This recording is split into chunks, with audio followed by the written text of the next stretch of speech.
民法典让法律 easy 点，让烦恼少一点。老板，我看了上一集之后，还是有很多疑问呢。被询跟反质询是什么东西啊？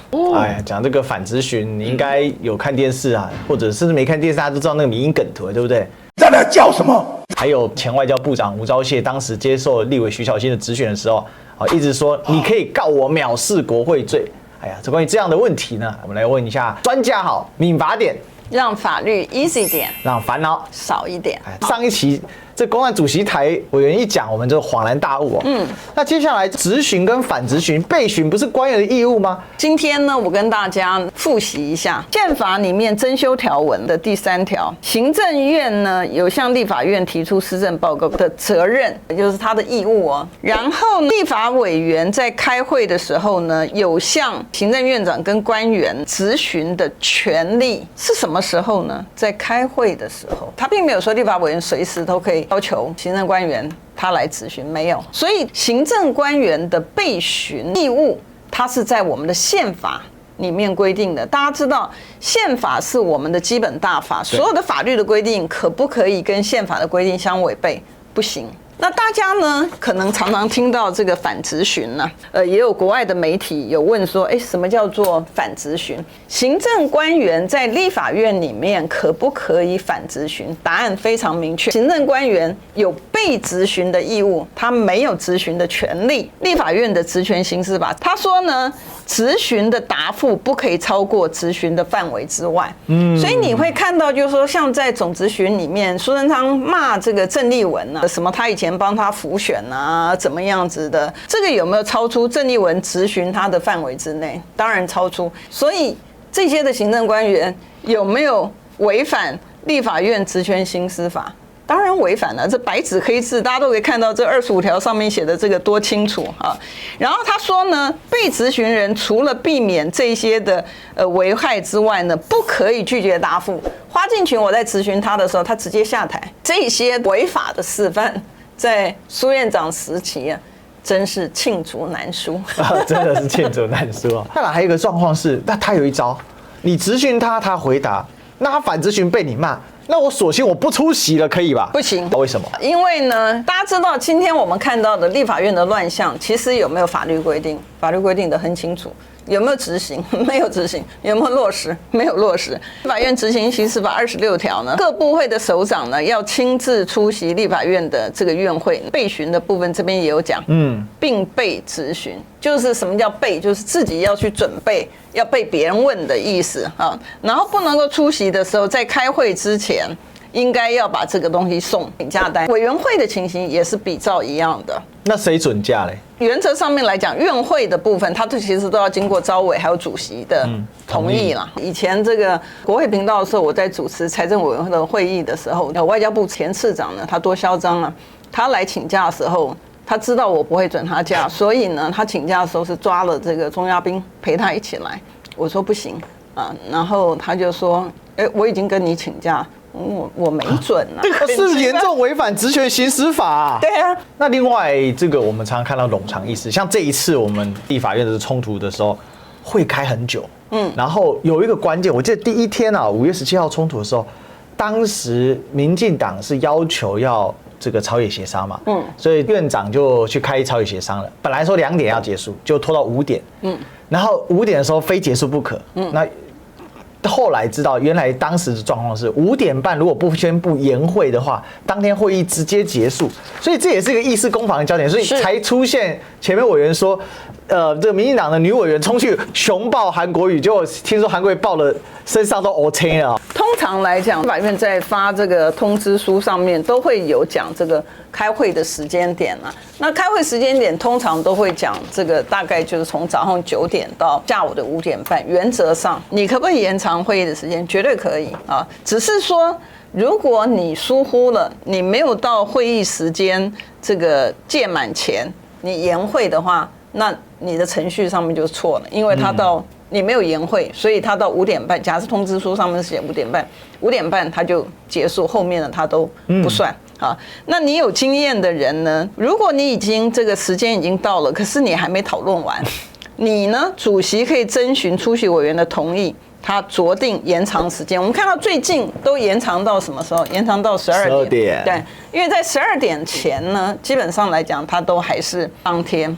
哦，那不能过点吗？你不能过点，过点它日期就不对了，因为你的通知书上面，比如说，今天是5月27嘛，对不对？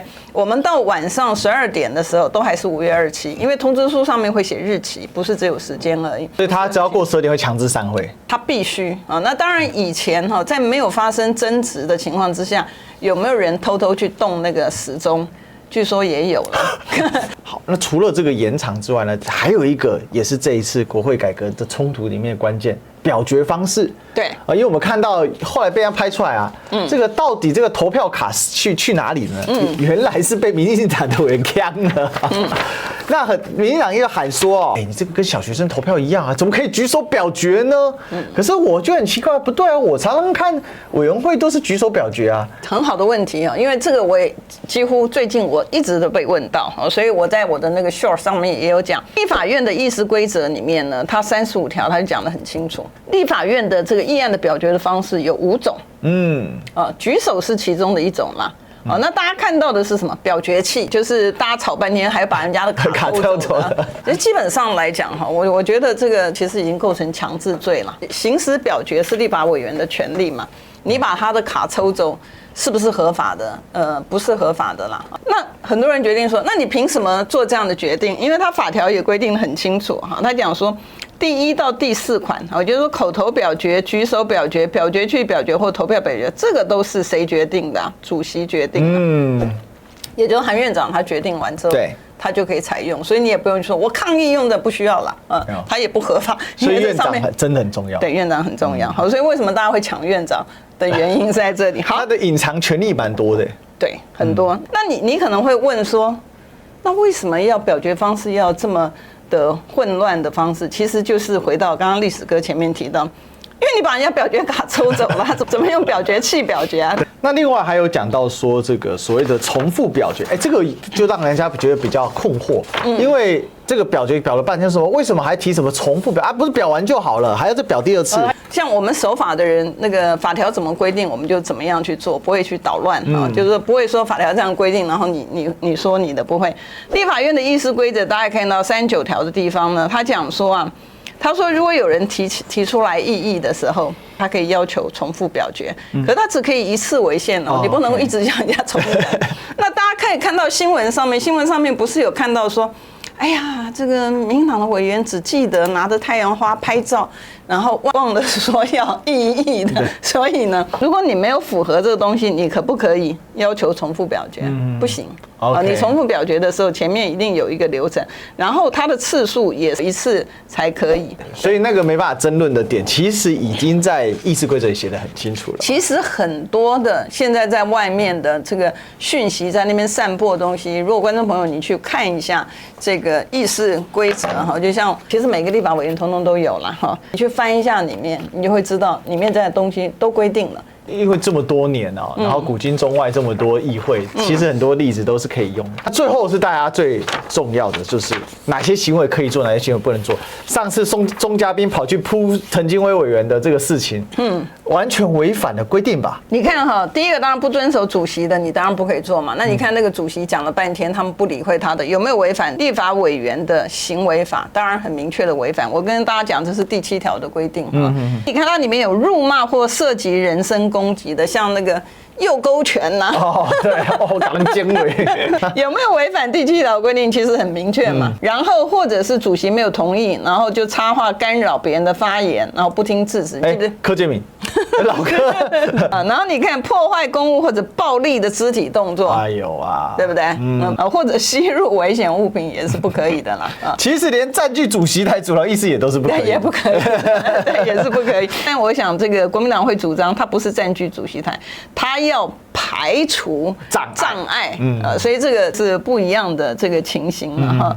然后还有就是说，依法执行议事人员做不当的要求或干扰，比如说郭国文的那个报了那个秘书长，因为秘书长算是议事人员，他抢夺那个秘书长资料，对他把他的资料抱走了之后跑走，那我就说这郭国文啊，这个。你报那个秘书长，那秘书长的书是他自己写的，你把他书抱走了，他还在他脑袋里面。听说把他丢掉了，秘书长很生气，他写了一堆笔记就没了。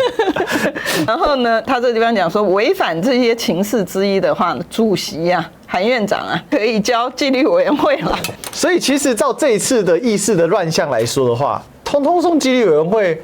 对啊，都可以送哦。那我觉得啊，我们等到这一次的会都开完之后，再来看有没有依法执行。对，我觉得各位这个立委应该好好罗列一下哈，你们的同事到底犯了几条？我看这个每个人背了好几条啊。是啊。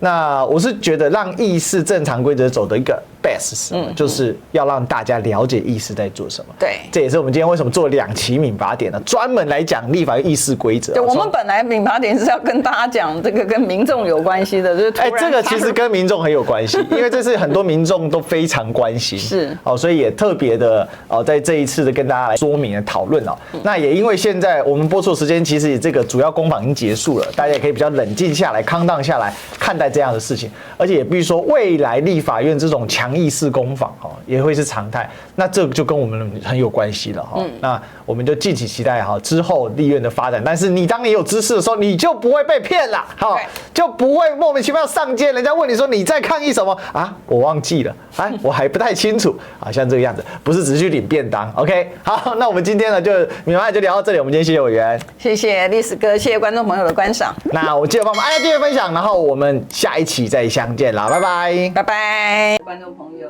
一定要给我们按赞、分享、开启小铃铛。影片说明栏中记得去把它订阅起来记得追踪每周都会更新一集那我们呢就在民法典上见喽，拜拜。